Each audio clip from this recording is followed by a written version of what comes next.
Hi friends! నేను మీ Mamata. Welcome back to Mamata's kitchen. ఈరోజు మన కిచెన్‌లో దోసకాయ పచ్చడిని ఏ విధంగా ప్రిపేర్ చేసుకోవాలో చూపించబోతున్నాను. ఈ దోసకాయ పచ్చడిని ఇన్‌స్టంట్‌గా ప్లస్ గ్రేవీతో ఏ విధంగా ప్రిపేర్ చేసుకోవాలో చూపించబోతున్నాను. అండ్ ఫస్ట్ టైం మా ఛానెల్ చూసిన వాళ్ళైతే ప్లీజ్ ఒక లైక్ చేసి సబ్స్క్రైబ్ చేసుకోండి. ముందుగా దోసకాయల్ని ఈ విధంగా శుభ్రంగా కడిగిన తర్వాత తీసుకోవాలి. ఇక్కడ నాటు దోసకాయలైనా పర్వాలేదు, పప్పు దోసకాయలైనా పర్వాలేదు.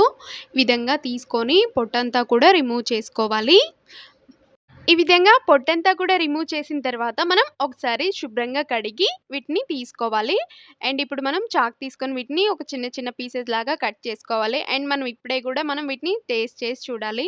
ఒకవేళ చేదుంటే గనుక తీసేయండి. మంచి వాటిని ఉంచుకొని ఈ విధంగా అన్నిటిని చిన్న చిన్న పీసెస్‌గా కోసుకొని ఈ విధంగా పక్కన పెట్టుకోవాలి. ఇప్పుడు మనం వీటిలోకి సరిపోయే పచ్చిమిర్చిని తీసుకొని ఒక పక్కన పెట్టుకుందాం. ఇప్పుడు స్టవ్ ఆన్ చేసి ఒక కడాయిలోకి ఒక హాఫ్ కప్పు వరకు పల్లీల్ని తీసుకొని దోరగా వేయించుకుందాం.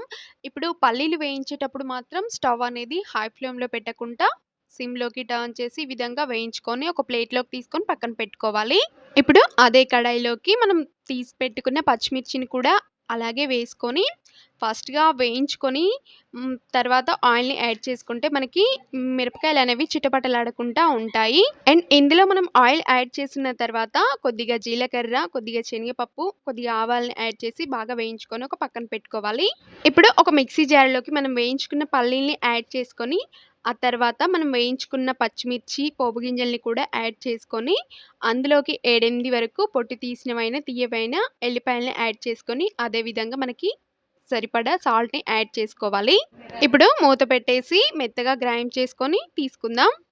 చూసారు కదా! ఈ విధంగా మెత్తగా గ్రైండ్ చేసుకొని, తీసుకొని ఒక పక్కన పెట్టుకోవాలి. ఇప్పుడు స్టవ్ ఆన్ చేసి ఒక కడాయిలోకి 2-3 టేబుల్ స్పూన్ల ఆయిల్‌ని యాడ్ చేసుకోవాలి. ఇప్పుడు ఆయిల్ కాస్త హీట్ ఎక్కాక ఇందులోకి శనగపప్పు, జీలకర్ర, ఆవాల్ని యాడ్ చేసుకోవాలి. ఇవి కాస్త చిటపటలాడాక 2-3 వరకు ఎండుమిర్చిని ఈ విధంగా కట్ చేసి యాడ్ చేసుకోవాలి.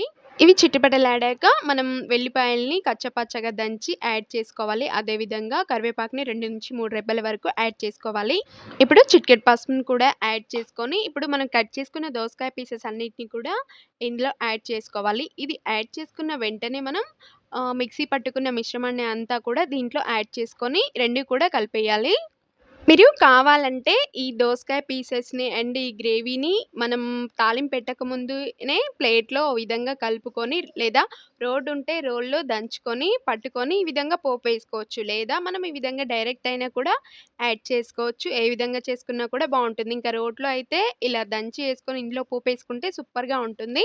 ఈ విధంగా దోసకాయ పీసెస్‌ని యాడ్ చేసుకున్న తర్వాత 2-3 మినిట్స్ వరకు కుక్ చేసుకుంటే సరిపోతుంది. స్టవ్ ఆఫ్ చేసి ఒక బౌల్‌లోకి తీసుకుంటే మనకి దోసకాయ పచ్చడి అనేది రెడీ అయిపోతుంది. మీరు కూడా ఒకసారి ట్రై చేసి చూడండి. ఎలా వచ్చిందో నాకు కామెంట్ సెక్షన్‌లో కామెంట్ చేయండి.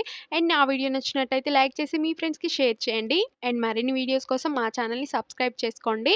అండ్ కర్రీ ఎలా వచ్చిందో మాత్రం షేర్ చేసుకోవడం అస్సలు మర్చిపోవద్దు.